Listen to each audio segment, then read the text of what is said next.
Welcome to the first look at EA Sports F1 25 gameplay. I'm Matt Gallagher. And I'm Alex Jakes. We've got a ton to explore today, Alex. I haven't seen anything yet, but I've heard there's plenty of exciting stuff lined up. Absolutely. We've got brand new reverse racing. It is going to be a blast to commentate on. Let's jump right in. All right, let's pick our team and driver for the first lap. We've gone for Haas and we've gone for Oliver Behrman. Not a bad shout. I'm ready for this one, and you need to be ready as well. We're taking a lap around Austria in reverse. Alex, you've done a lot of commentary, but not in reverse. No, this is going to be a unique challenge, Matt. I'm not nervous at all. Well, nerves or no nerves, Alex, take us through this. Here come the lights. We're going the wrong way round. We're underway and heading to the final corner of the racetrack first. How strange is this? As we go racing with Ollie Behrman into the final turn, and this is going to change things entirely. Will we get through? Everyone cleanly through.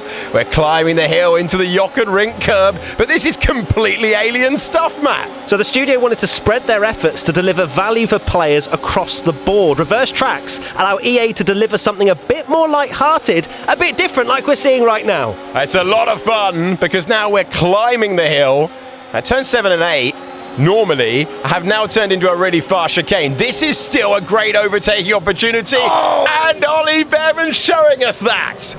So changing the race line and wear throughout the race is complex. EA manages two versions of each track in one file to account for track wear and wet weather drying. It's not just about reversing direction here. Oh, this is a scary corner, but it's going to get even scarier because instead of climbing up, we're plunging downhill. Not to turn 1, but to the final turn on the racetrack. Look at how quick this is, with no escape on the outside if you get it wrong. Can Behrman make another place? He can. Super move, super racetrack, brilliant. Alex, my brain is fried. What have we just watched? It is a completely different challenge, isn't it? But that's really fun. Right, swiftly on to Miami. You'll be glad to know, Alex, this one is the right way around. An all-new LIDAR scanned track to bring the true experience to the game. I'm liking the sound of that. Let's see what it looks like on board. And it's Oscar Piastri heading into the first turn. Been fortunate enough to attend this race on a couple of occasions, and the detail, not only on track, but around the stadium section, really impressive stuff. Stuff that you'd only know if you'd been there. Amazing. So the accuracy is because of the LIDAR. It gives billions of data points, and also by matching the LIDAR data, the sense of speed would also translate closer to what a driver would experience on track. We've even got the cable car on the left-hand side. I love it. But as we come down to the braking zones, this is what's going to make the difference when you are behind the wheel and being passed by Lando Norris initially. Over the bumps, which curbs can you use? Which curbs do you need to avoid? Absolutely crucial. Certainly at corners like this, as we climb the hill, some you have to avoid, some you have to take, like that one on the apex of the chicane. So LIDAR enhances track realism by capturing details like elevation and curb height. You could just see when we were on board there, the way the car was bouncing around and compressing. It's brilliant stuff. And we're going all the way to the end now. Here we go with Oscar Piastri. We're going to get the bumps into the braking zone. How much speed can he take through here? Final corner of the last lap. Stadium is ahead of us, but we're heading to the checkered flag. And Oscar Piastri comes over the line to win again and to punch the air. Absolutely awesome. Just amazing, mate. Well done. Woo. Well done, everybody. Massively deserved. That's a nice touch, isn't it? Oscar Piastri in the flesh. Yeah, his actual team radio included in the game. Off to the podium we go now. Loving that from the podium. And off we are. This is looking like a massive step up. So using Valve Index base stations and a Vive tracker mounted onto a camera rig, EA took the existing podium cutscene animations in Motion Builder and used a plugin which allowed EA to record the tracking data from the Vive tracker. So this gave EA the natural movement that would be expected when a camera operator is reacting to events unfolding in front of them. Hence the step up. It sounds like so much work has gone into it. Now to Silverstone we go. And at the bottom, reverse track with a pit stop. Bring this on. I'm really looking forward to seeing what this place looks like. The wrong way round. We're chasing down Fernando Alonso on board with Isaac Hadjar, and we're going the wrong way round through Luffield Corner, heading into Brooklands, and that is going to make the next part of the track scary quick. It's learning a completely different track the wrong way round. My brain can't really compute what's going on, but we're in the slipstream of Alonso, Alex. Okay, we're heading into what would normally be the opening corners. This is now a massive overtaking opportunity. This is so strange, you know.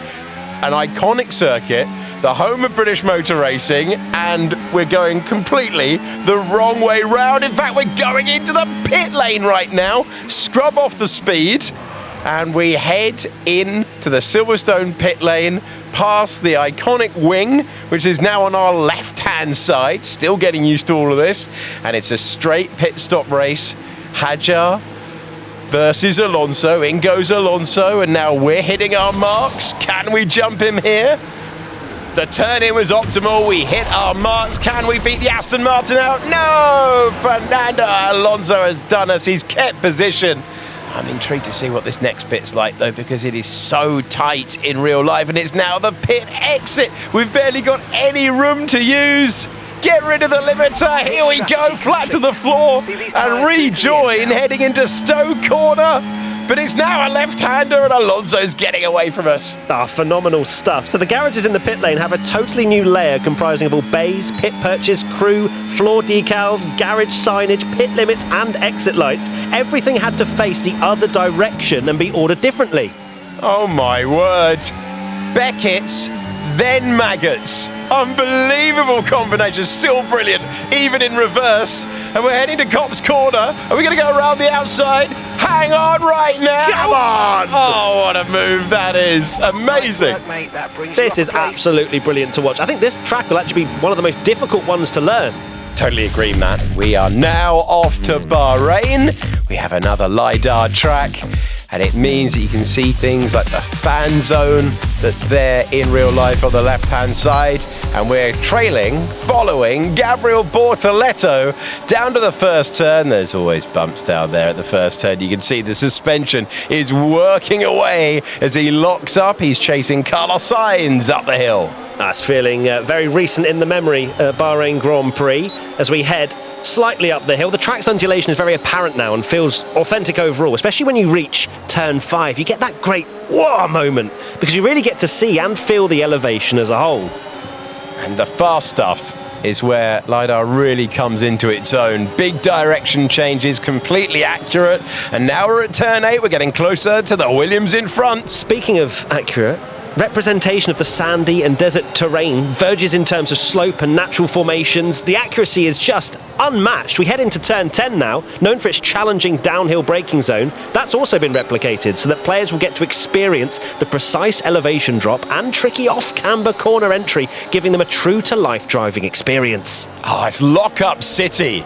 Turn 10, absolutely love it. And now the climb begins again into the fast stuff with Bortoletto leaning on every bump. 13 is such a tricky corner. Look at the suspension working away as he climbs the curb now, and he's chasing all the way to the end of a very familiar racetrack with its abrasive tarmac and its low grip, its high abrasion, and is lining up right now for a great chance to overtake the Williams ahead.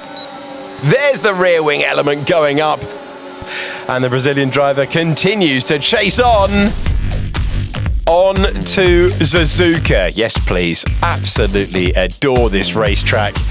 And we are about to find ourselves doing an attacking lap around iconic corners with the LIDAR, more accurate than they have ever been before. This is turn 1 at high speed, and we're working our way into the S's. Look at that on the left-hand side. We got the cherry blossoms. Wonderful. Beautiful as well. You've got the pink Alpine of Jack Doohan. It's all just working out beautifully into the first sector. One of the most iconic sets of corners in the entire Formula One calendar. You can feel the car moving around, compressing. It's just brilliant. Into the Degners, through the first one, through the second one, And we're gaining all the time on Yuki Tsunoda. The dive bomb! The Kobayashi dive bomb move from Jack Doohan. How about it? Excellent stuff. I'm loving this racetrack with all of the details around here. Spoon Corner is next. Fans watching from the side. More cherry blossom.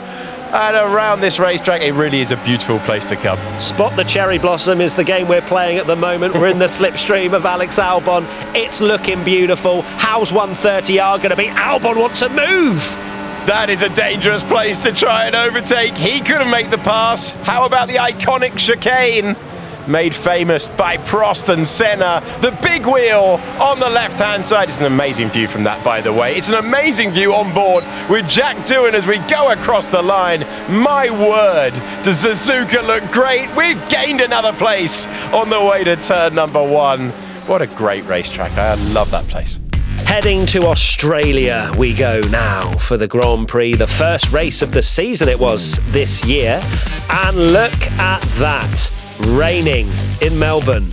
It's a LIDAR scan track once again, so look for the accuracy. You can see it's a very unique track. It has road markings on it, and you best believe the LIDAR has scanned it all. I'm so relieved it has, because that is going to make things extra tricky. That is going to provide you with the same challenges that the drivers themselves experience. And I love that we've got the wet conditions, just like we saw for the real thing earlier in the year, as we go past the stadium section now on the right-hand side. So the buildings placement, which you'll see around the track, is probably the biggest change, with the proportions of the pit buildings being accurate now, as well as all of the bridges and gantries around the track being correct. I love to see it. Lean on the curb on the way out. Little bit of a correction there as we went over the markings. This is the flat out section now. Changed a couple of years ago. We're going up through the gears. This is such a high speed change of direction. The fast chicane.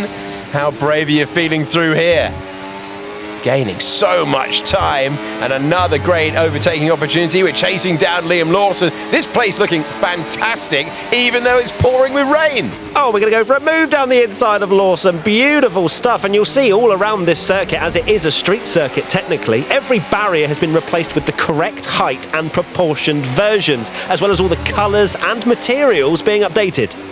A brilliant place to go racing, a wonderful crowd, and now the most accurate version of Albert Park we have ever seen. The car moving around so much in the rain as well, as we go over the line again, chasing down Lewis Hamilton for 8th position at Albert Park. Carlos Sainz making his way through. Right, last one for today, and it is Zandvoort. As you can see, the entire start grid has had to be replaced on the opposite side of the start straight. In real life, this isn't even a consideration, and might not be able to fit all the cars.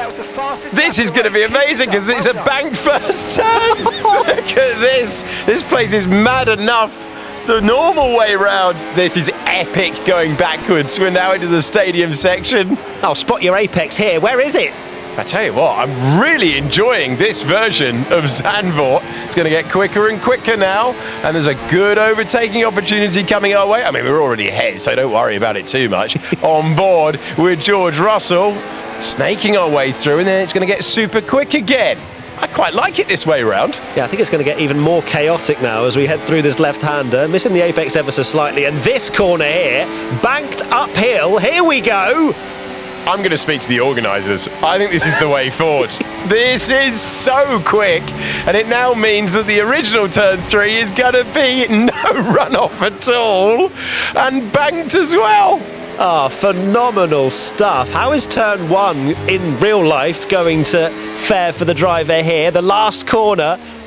Yeah, on the power. That's epic. That is so good.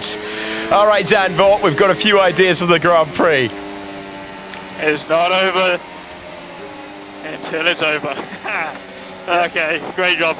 I feel like that reaction would have been absolutely his reaction going round Zandvoort backwards, to be honest with you. Players can actually expect over 1,000 radio messages across the game from real-life races. That was a lot of fun, Alex. A great look, an insight into F1 25. How did you find it? Yeah, really enjoyed it. I'm loving that reverse track feature. Make sure you go and pre-order F125 now.